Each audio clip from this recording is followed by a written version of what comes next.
तो दोस्तों आप सब कैसे हैं। मेरा नाम है मोहम्मद हंजला और आप देख रहे हैं MHZ इस्लामिक। दोस्तों जब भी साइंस या टेक्नोलॉजी की बात होती है तो अक्सर इन्हीं वैज्ञानिकों के नाम सुनने को मिलते हैं।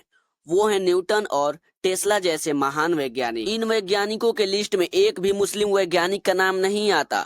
दोस्तों अगर मैं आपसे ये कहूँ कि इतिहास के पन्नों में ऐसे भी मुस्लिम वैज्ञानिक के जिक्र होता है जिसके रिसर्च आविष्कारों को न सिर्फ दुनिया सलाम करती है बल्कि न्यूटन और आइंस्टीन जैसे महान व्यक्ति भी उन्हें अपना गुरु मानते थे। तो दोस्तों ये बात सच है कि आज मुसलमान अपने सबसे बुरी वक्त से गुजर रहा है, लेकिन अगर हम तारीख के पन्नों में कुछ सदी पीछे जाकर देखें तो हमें हर फील्ड में, चाहे वो साइंस हो या बड़ी बड़ी सल्तनतों की कहानियां में, हमें हर जगह सिर्फ और सिर्फ मुसलमानों के ही नजर आते हैं। दोस्तों आज के इस वीडियो में इतिहास के ऐसे ही टॉप 5 मुस्लिम वैज्ञानिकों को जिक्र किया जाएगा जिनका आविष्कार और रिसर्च ने विज्ञान के इस क्षेत्र में एक नए क्रांतिकारी लाई थी। दोस्तों टॉप 5 मुस्लिम वैज्ञानिकों में से नंबर 5 पर आते हैं मोहम्मद अल गफीकी। दोस्तों आपने मोतियाबिंद बीमारी का नाम तो सुना ही होगा।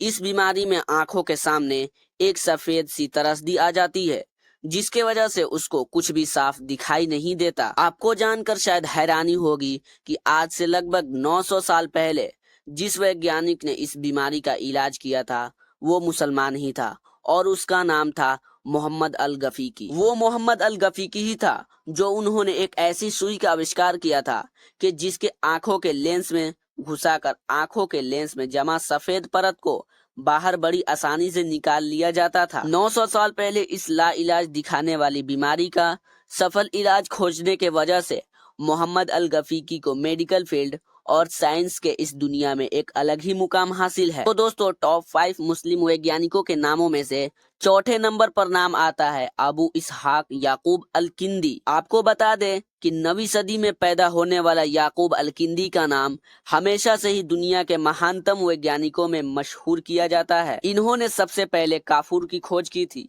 अल किंदी ही वो वैज्ञानिक थे जिन्होंने सबसे पहले बताया था कि लाइट की रफ्तार साउंड से ज्यादा होती है। आपको जानकर शायद हैरानी होगी कि अल किंदी ने अलग अलग विषयों पर 400 से ज्यादा किताबें लिखी हैं। इस वैज्ञानिक ने ही सबसे पहले बताया था कि बादलों के टकराने के वजह से ही बिजली चमकती है और लाल रंग सबसे ज्यादा फैलता है।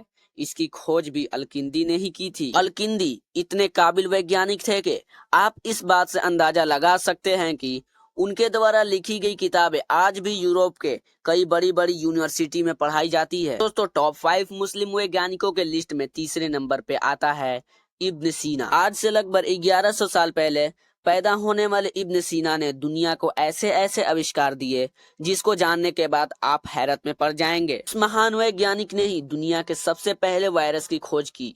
वो बताए थे कि मनुष्य के शरीर में बीमारी वायरस के शक्ल में ही प्रवेश होती है। इब्न सीना अपनी किताबों में 800 से ज्यादा बीमारी और उनके इलाजों की जिक्र किया है। इसके अलावा अब मैं बता दूं इब्न सीना ने ही सबसे पहले हेपेटाइटिस के इलाज की खोज की। उनके द्वारा लिखी गई किताबें 19वीं सदी तक ऑक्सफोर्ड में पढ़ाई जाती रही। उनको मध्यकालीन युग का सबसे महान वैज्ञानिक भी जाना जाता है। तो टॉप 5 मुस्लिम वैज्ञानिकों में से नंबर 2 पर आते हैं इब्न अल हद्दम।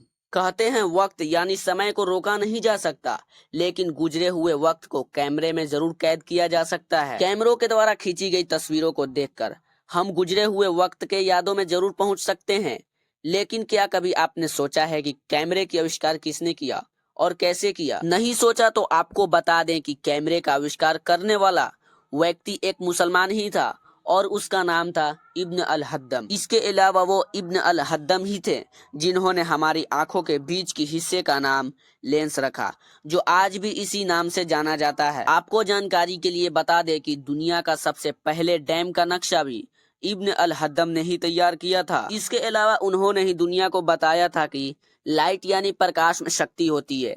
इब्न अल हद्दम ही उनके आविष्कार और खोजों की वजह से हमेशा साइंस ही इस दुनिया में उनका एक अलग ही मुकाम है। 5 मुस्लिम वैज्ञानिकों के लिस्ट में नंबर 1 पर आता है जाबिर इब्न हय्यान। दोस्तों जाबिर इब्न हय्यान का नाम तो आप में से ज्यादातर लोगों ने बेखूबी सुना होगा। इब्न हय्यान का जन्म आज से लगभग 1300 साल पहले 721 ईस्वी में ईरान में हुआ था।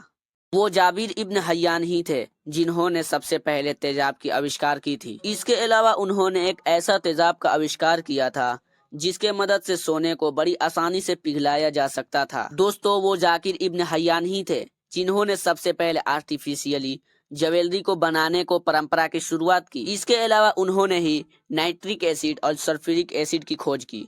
दोस्तों, इतिहास दस्तगीर बताते हैं कि जाकिर इब्न हय्यन ने एक ऐसी पेन की आविष्कार किया था कि जिसके लिखावट को रात के अंधेरे में भी पढ़ा जा सकता था। कहा जाता है कि जाकिर इब्न हय्यन साइंस की दुनिया का वो हिस्सा है कि न्यूटन और आइंस्टीन जैसे महान वैज्ञानिक भी उन्हें अपना गुरु मानते थे। जाकिर इब्न हय्यन ने दर्जनों ऐसे आविष्कार किए जिन्होंने आगे चलकर मॉडर्न साइंस को एक नई दिशा प्रदान किया। तो दोस्तों, ये थे दुनिया के टॉप 5 मुस्लिम वैज्ञानिक जिनके आविष्कारों को आज भी दुनिया सर झुकाकर सलाम करती है। तो हमारे द्वारा दी गई जानकारी कैसी लगी, अपनी राय हमारी कमेंट सेक्शन में जरूर बताएं। इसके अलावा आपको हमारी वीडियो पसंद आई हो तो वीडियो को लाइक, चैनल पर नए हैं तो चैनल को सब्सक्राइब करना ना भूलें। फिलहाल हमें इजाजत दीजिए। शुक्रिया। जय हिंद।